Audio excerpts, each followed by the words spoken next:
ప్రేక్షకులకి ఆ లలితాంబిక అమ్మవారి యొక్క అనుగ్రహం పరిపూర్ణంగా కలగాలని మనస్ఫూర్తిగా కోరుకుంటూ నేను మీకు ఈరోజు మనం చెప్పుకోబోయేటువంటి టాపిక్ ఏమిటి, ఈ యొక్క టాపిక్ ఏదైతే ఉందో చెప్తుంది నేనైనప్పటికీ కూడా చెప్పిస్తుంది సాక్షాత్ లలిత అమ్మవారిగా భావిస్తూ ప్రతి ఒక్కరూ కూడా ఈ భూమి మీదకి వచ్చారు, కర్మను అనుభవిస్తున్నారు, ఇబ్బందులు పడుతున్నారు, లేదా ఒక మంచి అనుభవాన్ని పొందుతున్నారు అంటే కూడా చాలా స్పష్టంగా చెప్తుంది ఏమిటి శాస్త్రాలు అంటే పూర్వజన్మ పాపము లేదా పుణ్యము మిమ్మల్ని నడిపిస్తుంది అని. అయితే మనకి జ్యోతిష్ శాస్త్రంలో ఈ పూర్వజన్మ పాపం ఎలా తొలగుతుంది, మంత్ర సాధన వల్ల తొలగుతుంది అని చెప్తూ ఉంటారు. అయితే అందరూ జనరల్గా చేసుకోవాల్సిన మంత్ర సాధన ఏమిటి? సూర్య నమస్కారాలు చేసుకోవచ్చు, లలిత సహస్రనామాలు చేసుకోవచ్చు, లేనట్లయితే ఏదైనా ఆలయంలో సేవ చేసినా కూడా వాళ్ళకి పూర్వజన్మ పాపము తొలగుతుంది, కర్మ తొలగుతుంది అని చెప్తూ ఉంటారు. మరి ప్రతి లగ్నానికి గుర్తుపెట్టుకోండి, ఒక్కొక్క లగ్నం 12 లగ్నాలు ఉంటాయి. మీరు జన్మించినప్పుడు ఉన్న లగ్నం ఏమిటి? మేషం నుంచి మీనం వరకు లగ్నం తెలిస్తే లగ్నం నుంచి, లేదంటే నాకు లగ్నం తెలియదండి, మా పెద్దవాళ్ళు ఎవరు రాయలేదు, నాకు రాశి మాత్రమే నక్షత్రం మాత్రమే తెలుసు అనుకునేటువంటి వారికి ఏం చేయాలి, అసలు లగ్నము రాశి నక్షత్రం ఏమీ తెలియని వారు ఏం చేయాలనేటువంటి విషయాలు ఇప్పుడు మనం ఒక్కొక్కటిగా మనం తెలుసుకుందాము. సింహలగ్నము, సింహరాశి. సింహ లగ్నము వారికి లేదా రాశి వారికైనా కానీ, అందులో ఉండే నక్షత్రాల వారికైనా కానీ పూర్వజన్మ కర్మ ఒకానొక టైంలో ఎలా వస్తుంది అంటే, మీరు ఖచ్చితంగా కొంతమంది చూడండి, పురుషులు స్త్రీలు అంటే జీవిత భాగస్వామి ఉంటుంది ప్రతి ఒక్కరికి, అంటే పురుషుడికి స్త్రీ కానీ, స్త్రీ పురుషుడు కానీ. కొన్ని సందర్భాల్లో మీ యొక్క జీవిత భాగస్వామి జాబ్ చేయలేని స్థితిలో మీరే పూర్తిగా జాబ్ చేయాల్సిన స్థితి వస్తుంటుంది. దాన్నే పూర్వజన్మ కర్మ నడవడము అంటారు. అదేమిటండి అందరికీ జరుగుతుందా అనుకోవచ్చు, అందరికీ జరగాలని కాదు, పర్టికులర్గా సింహలగ్నం వారికి ఇది ఖచ్చితంగా జరుగుతుంది, గుర్తుపెట్టుకోండి. దాన్నే అనుభవంలోకి పూర్వజన్మ కర్మ రావడము అంటారు సింహలగ్నంలో వారు, గుర్తుపెట్టుకోండి. అలాగే మరి కొంతమందికి జాబ్ కాకుండా బిజినెస్ చేస్తూ ఉంటారు, పూర్వజన్మ కర్మ ఈ రూపంలో వస్తూ ఉంటుంది. అయితే ఇందులో అనేకమైన ఆటుపోట్లు జరుగుతూ ఉంటాయి. అబ్బా నేను ఏదో చేద్దామని వెళ్ళానండి, కానీ నేను చేయలేకపోతున్నాను, ఇన్ని రోజులు అసలు మా వారికి ఎంతో బాగుండేది, లేకపోతే ఇట్లా ఎవరైతే లైఫ్ పార్ట్నర్ ఎవరైతే వారు విషయంలో దీన్ని మరి ఫస్ట్ ఆఫ్ ఆల్ అసలు ఇది ఈ పూర్వజన్మ కర్మ దేంతో కనెక్ట్ అయ్యి మీకు అంటుకుంటుంది అంటే, మీరు చేసేటువంటి జాబు, మీరు చేసే కమ్యూనికేషన్స్, గుర్తుపెట్టుకోండి, మీరు చేసే పని అంటే అందులో ముఖ్యంగా వృత్తి, మీరు మాట ఇవ్వడము, మాట తీసుకోవడము, ఏదైనా అగ్రిమెంట్స్, దీంట్లో ఇరుక్కొని ఉంటుంది మీ పూర్వజన్మ కర్మ. అంటే పర్టికులర్గా ఈ యొక్క అంశాలలో చాలా జాగ్రత్తగా ఉండాలి. అలాగే మరి దీని నుంచి బ్రేక్ చేయడం ఎట్లాగా? పద్మవ్యూహం. ఈ పూర్వజన్మ కర్మ ఎలాంటిదంటే పద్మవ్యూహం ఇది. దీనికి ఏ ఉపాసన చేయాలి, ఏ దేవతారాధన చేయాలి, ఏ గోసేవ చేస్తే ఎలా చేస్తే బాగుంటుంది అంటే, ముఖ్యంగా మీరు దత్త ఉపాసన చేయాలి. దత్తాత్రేయుడి యొక్క దత్త చరిత్ర చదవడం కానీ, అదేవిధంగా దత్తాత్రేయుడి యొక్క పారాయణము, జయ గురుదత్త, శ్రీ గురుదత్త అనే నామస్మరణ, ప్రతీదీ కూడా దత్తునికి అర్పిస్తూ ఉపాసన అంటారు దాన్ని. అంటే మీకు వచ్చిన ప్రతీదీ కూడా అమ్మ స్వామి నీ వల్లే నాకు వచ్చింది అని దత్త ఉపాసన చేయాలి. అలాగే మరొక విషయం ఏంటంటే, ఇక్కడ గమనించినట్లయితే ఈ యొక్క కాంబినేషన్స్ ఏవైతే ఉన్నాయో పర్టికులర్గా గుర్తుపెట్టుకోండి. దత్తోపాసన మరియు మరొక విషయం ఏంటంటే, గోవులకి ప్రత్యేకంగా మీరు తినిపించవలసినటువంటిది, అంటే ఈ కర్మ తొలగిపోవడానికి ప్రత్యేకంగా గోంగూర ఉంటుంది. గోంగూర, బెల్లము ఎక్కువగా తినిపిస్తూ ఉండండి. వీలైనన్ని దత్తక్షేత్రాలకు దర్శనం చేస్తూ ఉండండి.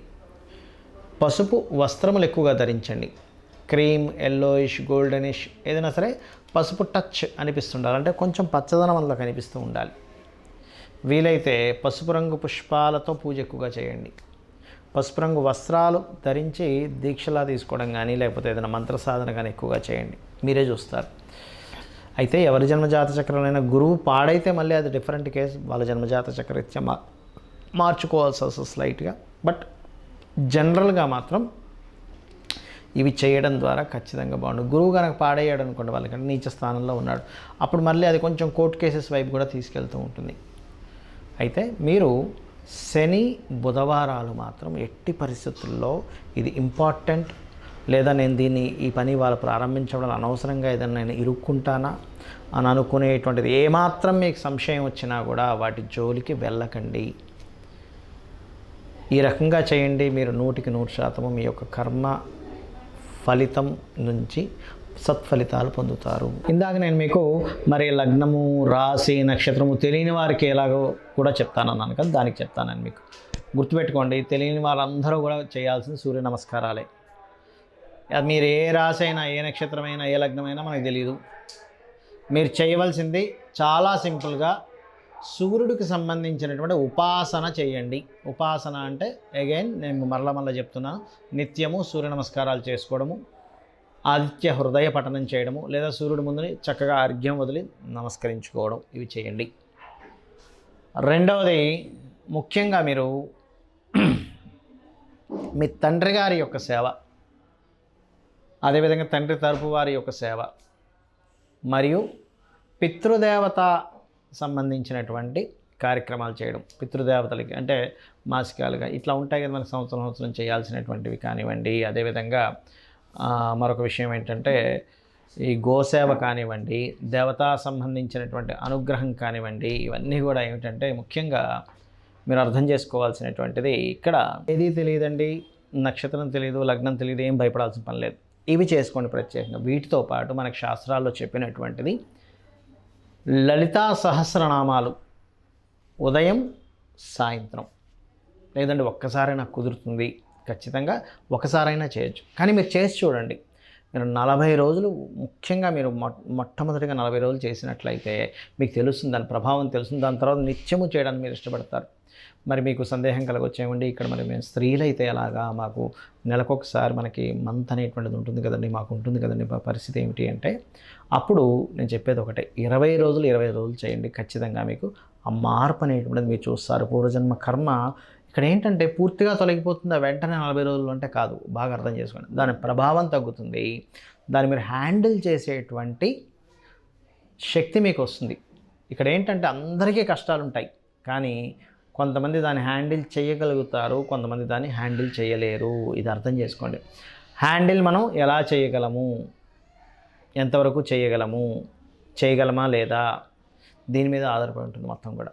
అదేవిధంగా మరొక విషయం ఏంటంటే, ఇక్కడ చాలామందికి కొన్ని విషయాలు తెలియవు. ఎంతసేపు ఏలినాటి శని ఉంది అందుకే నాకు ఇలా అవుతుందేమో, లేదా అర్ధాష్టమ శని ఉంది, అష్టమ శని ఉంది, లేకపోతే నాకు సర్పదోషం ఉంది, కాలసర్పదోషం ఉంది, ఇంకోటి ఏదో పితృదోషం ఉందనో, లేకపోతే ఇంకోటి ఏదో పలానా ఆశ్లేష బలి చేయించుకోవాలనో, ఇవన్నీ ఉంటాయి, ఉండవని కాదు. కానీ కేవలం దీనివల్లే నా లైఫ్ మొత్తం రూల్ చేస్తుంది, ఇంకా నాకు ఇంకేమీ ఇది లేదనుకుంటారు. కాదు, మీరు గుర్తుపెట్టుకోవాల్సిన అంశం ఏమిటి అంటే మీ పూర్వజన్మ కర్మ.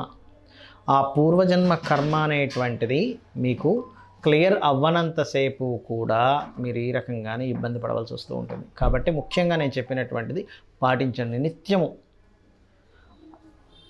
ఆ రకంగా మీరు ఎప్పుడైతే పాటిస్తూ ఉంటారో మీకు తెలియకుండానే మీరు ఆ కర్మ నుంచి బయటపడడం జరుగుతుంది. కర్మ నుంచి బయటపడితే ఏమవుతుందంటే రిలీఫ్ అనేటువంటిది వస్తుంది. ఆటంకాలు జరుగుతుంటాయి, మనం ఏ పని చేయాలన్నా ఆటంకాలు, ఏం చేసినా లాస్ వస్తుంది, ఏది పట్టుకున్నా సరే ఇబ్బంది అవుతుంది, ప్రతి ఒక్కరితో గొడవలు అవుతున్నాయి. ఇవన్నీ కూడా ఏంటి, రుణ రోగ శత్రువులు. రుణము, రోగము, శత్రువులు, వీటి నుంచి మీరు బయటపడగలుగుతారు. మీరందరూ ఆ లలితాంబిక అమ్మవారి యొక్క అనుగ్రహంతో బయటపడాలని మనస్ఫూర్తిగా కోరుకుంటూ శ్రీమాత్రే నమః.